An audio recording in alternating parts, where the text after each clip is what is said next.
Most YouTubers spend years trying to crack the code for viral success. iShowspeed accidentally discovered it in his bedroom at age 16. From averaging 10 viewers to breaking the million-viewer barrier that no English-speaking streamer had ever achieved, his growth wasn't luck. It was the perfect storm of chaos and algorithmic genius that nobody saw coming. In June 2020, Darren Watkins Jr., better known as iShowspeed, was streaming to practically nobody. His gaming sessions pulled in around 10 viewers on average, and gaining 150 new subscribers each week felt like a major victory. By April 2021, he hit 100,000 subscribers. 2 months later, 1 million, then 1.5 million the very next day. Today he sits at over 41 million subscribers and commands audiences that make traditional TV networks jealous. But here's what makes Speed's story different from every other overnight success tale. He didn't just get lucky with the algorithm. He accidentally became the algorithm's dream creator, producing exactly the kind of content that YouTube's recommendation system was designed to promote. And once he figured out the pattern,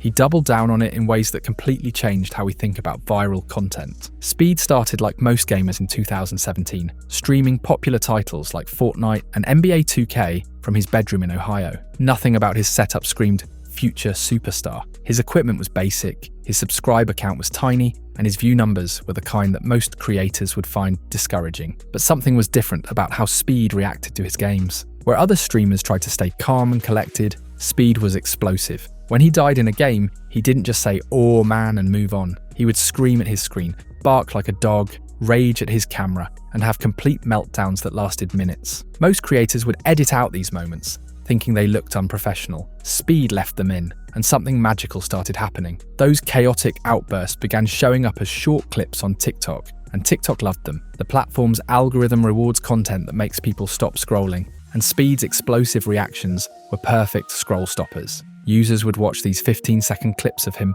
losing his mind over a video game, then share them with friends. The clips spread like wildfire. But here's where Speed unknowingly cracked YouTube's code. Those viral TikTok clips were driving massive traffic back to his full streams on YouTube. People who discovered him through a 15-second meltdown clip wanted to see more. They'd click through to YouTube, watch his longer content, and often stick around for entire streams because they never knew when the next explosive moment would happen. YouTube's algorithm noticed this pattern immediately. The platform's recommendation system is built around a few key metrics: how many people click on videos, how long they watch, and how often they return for more. Speed was accidentally optimizing for all three. His thumbnails were perfect for click-through rates because they captured him mid-scream, mouth wide open, eyes bulging, the kind of emotional, high-energy images that make people curious enough to click. Then came the watch time magic. Most streamers struggle to keep viewers engaged for more than a few minutes. Speed kept people glued to their screens for hours because his content was genuinely unpredictable. You couldn't just watch a few minutes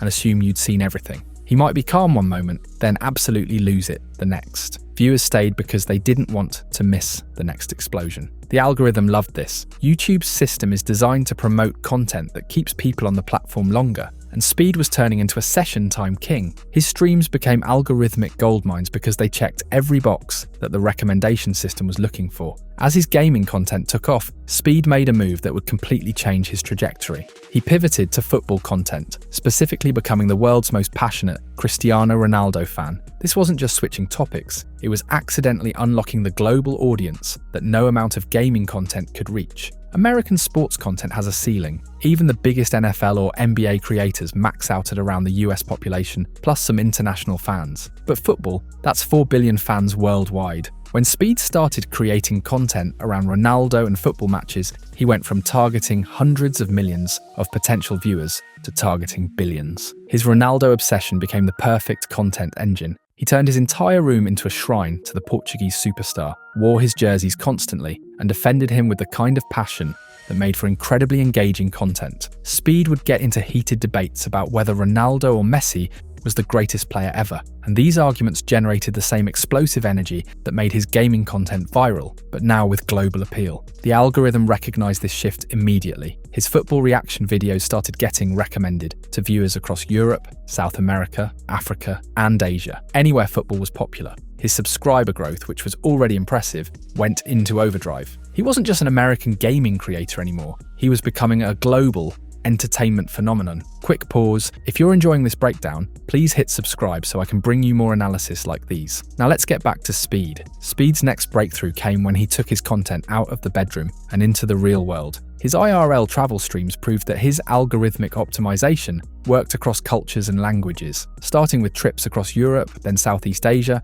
and South America, Speed discovered that authentic chaos translates everywhere. These travel streams were algorithmic perfection on a global scale. Each stream was unpredictable. You never knew if he'd try local food and love it, attempt to speak the local language and fail hilariously, or end up in some completely unexpected situation. The uncertainty kept viewers watching for hours, and the cultural elements attracted new audiences from each region he visited. In Southeast Asia, his content exploded. Countries like Indonesia, with massive young populations and huge social media engagement, became Speed goldmines. His streams consistently pulled in hundreds of thousands of concurrent viewers, breaking his own records repeatedly. The algorithm was promoting his content across the region because it checked all the engagement boxes: high click-through rates from his energy-filled thumbnails, massive watch times from unpredictable content, and constant sharing across platforms. The cultural adaptability aspect was crucial. Speed would try to speak local languages, attempt traditional foods, and engage with local customs, all with his characteristic over-the-top energy. These moments created clips that went viral in those specific regions, while also entertaining his global audience. He was accidentally becoming a cultural ambassador,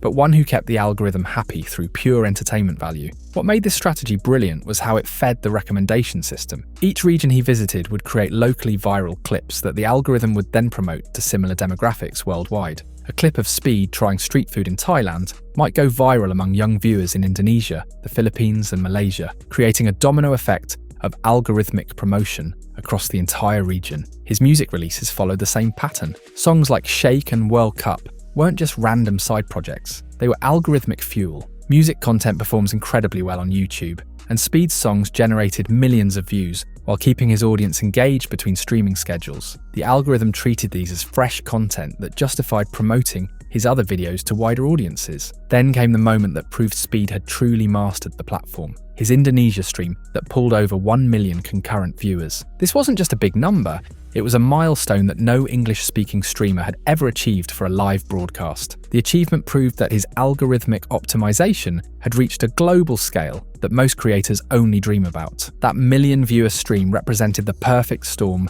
of YouTube mastery. The anticipation built through social media created massive click-through rates as people tuned in to see if he'd actually break the record. The unpredictable nature of IRL content kept viewers watching for hours, generating watch time that made YouTube's algorithm promote the stream even more aggressively. And the global appeal of his personality meant viewers from dozens of countries stayed engaged simultaneously. The algorithm didn't just passively promote this stream, it actively amplified it. As viewer numbers climbed, YouTube's system recognized this as premium content and pushed it to even more users. The recommendation engine created a feedback loop where success generated more success, turning what started as a regular travel stream into a historic broadcasting moment. But the Indonesia breakthrough revealed something bigger about Speed's approach. He hadn't just learned to game the algorithm, he'd become the type of creator the algorithm was designed to promote. His content hit every engagement metric: YouTube values, emotional thumbnails that generate clicks, unpredictable content that maximizes watch time, global appeal that crosses demographic boundaries, an authentic personality that builds loyal audiences. Traditional media started taking notice. WWE brought him into major events like WrestleMania,